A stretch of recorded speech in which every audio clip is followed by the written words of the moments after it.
এয়ারপোর্টে হজে যাচ্ছে হাজি, তার লাগেজ সার্চ করে বের হয়েছে 2 কার্টুন সিগারেট। খেয়াল করেছেন? কোথায় যাচ্ছে? জবান খুলে বলেন, কোথায় যাচ্ছে?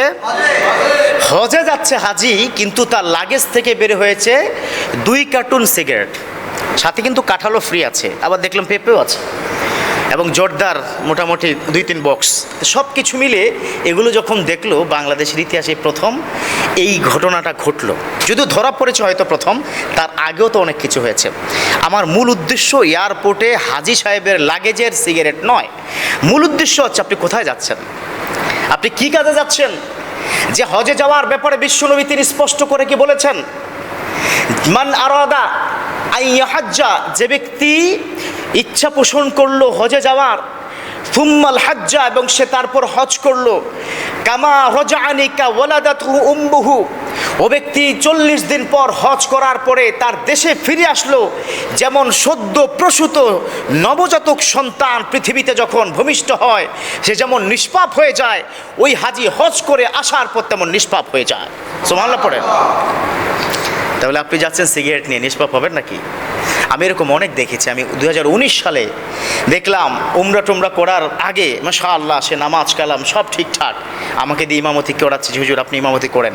মাশাআল্লাহ যাদেরকে নিয়ে ইমামতি করেছি, কি কান্নাকাটি, কি পরিস্থিতি। উমরা শেষ, দেখলাম হোটেলের সামনে কি দাঁড়িয়ে সিগারেট খায়। কী ব্যাপার ভাই? কয় ভাই আর কতক্ষণ, আর কত সহ্য করব। এখন ব্যাপারটা মনে হয় ওই হাজি সাহেবের সেটাই ঘটেছে। তিনি চিন্তা করলো যদি সিগারেটের পিনিক উঠা যায় তখন তো ঝামেলা, কই যাব। এই জন্য তিনি পুরো লাগেজ ভর্তি সিগারেট, 2 কার্টুন সিগারেট, কিন্তু 4টিখানি কথা নয়, মানে 1.5 মাসের যত যোগান আছে সিগারেট খাওয়ার সমস্ত যোগান নিয়ে তিনি কি রওনা হয়েছে। চিন্তা করলো ভাত পরে খামো, আগে সিগারেট খেলো। এই পরিস্থিতি যদি কোনো হাজির হয়, আসলে এই হাজির হজটা কবুল হচ্ছে কিনা প্রশ্ন এখানে। আর হজ কবুল হওয়ার ক্ষেত্রে মৌলিক শর্ত 3টা। কয়টা শর্ত? 3টা।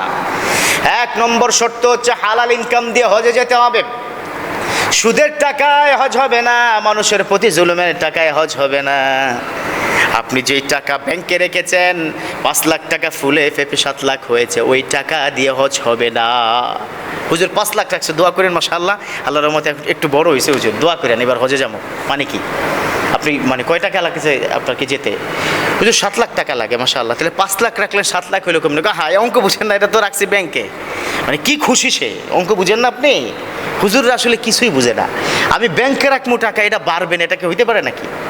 তার মানে তার 5 লক্ষ টাকার সাথে সুদ যুক্ত হয়ে এটা হয়ে গেছে 7 লক্ষ টাকা। তিনি তো মহা খুশি, হুজুর দোয়া করিয়েন, 5 লাখ রাখছি, 7 লাখ হয়েছে, এবার যাবো হজে। জন্য 1 নম্বর শর্ত হচ্ছে আপনি হজে যাবেন, যান, কিন্তু টাকা হতে হবে পিওর, টাকা হতে হবে এমন টাকা এর চাইতে হালাল টাকার হতেই পারে না। তাহলে আপনার হালাল টাকা, হালাল ইনকাম, হালাল অর্থ ছাড়া হজ গ্রহণ হবে না।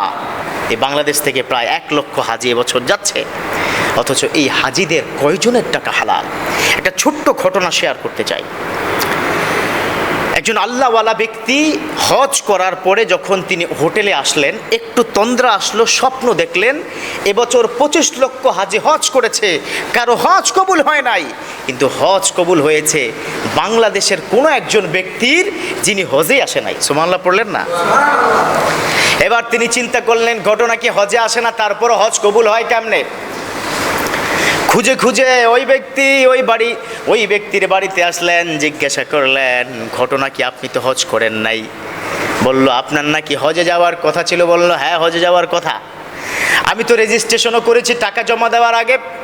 পাশের বাড়ির মধ্যে একজনের ক্যান্সার ছিল, ভয়াবহ অবস্থা, তার কয়েকটা কেমো দিলে ডক্টর বলেছে সে বেঁচে যাবে। চিন্তা করলাম আমি যদি আবার দুনিয়াতে বেঁচে থাকি তাহলে আমি আবার টাকা জোগাড় করে হজে যেতে পারবো, কিন্তু ওই মানুষটা তখন দুনিয়াতে থাকবে না। এই কারণে আমি আমার টাকাটা দিয়ে তাকে চিকিৎসা করালাম।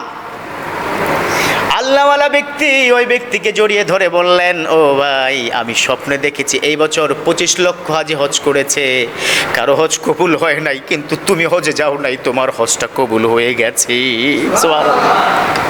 This is call pure. মানে এটাই হচ্ছে আপনার ভিতরের দিকটা আল্লাহ দেখছেন। ইন্নামাল আমালু বিন্নিয়াত ওয়া ইন্নামা লিইমরিন মা নাওয়া। সকল আমলগুলো নিয়তের উপর ডিপেন্ড করে। তার ইনকামটা হালাল ছিল, হজে যাওয়ার জন্য টাকাও জমা দিয়েছেন, বাকি টাকা দিয়ে তিনি চিকিৎসা করিয়েছেন, হজে যেতে পারেন নাই। আল্লাহর এই অংশটা পছন্দ হয়েছে, তার আমল নামায় হজের নিয়ত করার কারণে মকবুল হজের একটা সওয়াব আল্লাহ দান করে দিয়েছে। সুবহানাল্লাহ। অতএব সিগারেট নিয়ে হজে যাবেন তো নাকি? হ্যাঁ, তো অন্য কিছু নিয়ে গুল নিয়ে নাকি? আচ্ছা, খবরদার এগুলো যেন না হয়। আল্লাহ পাক আমাদের বুঝার এবং মানার তৌফিক দান করুক, আমিন।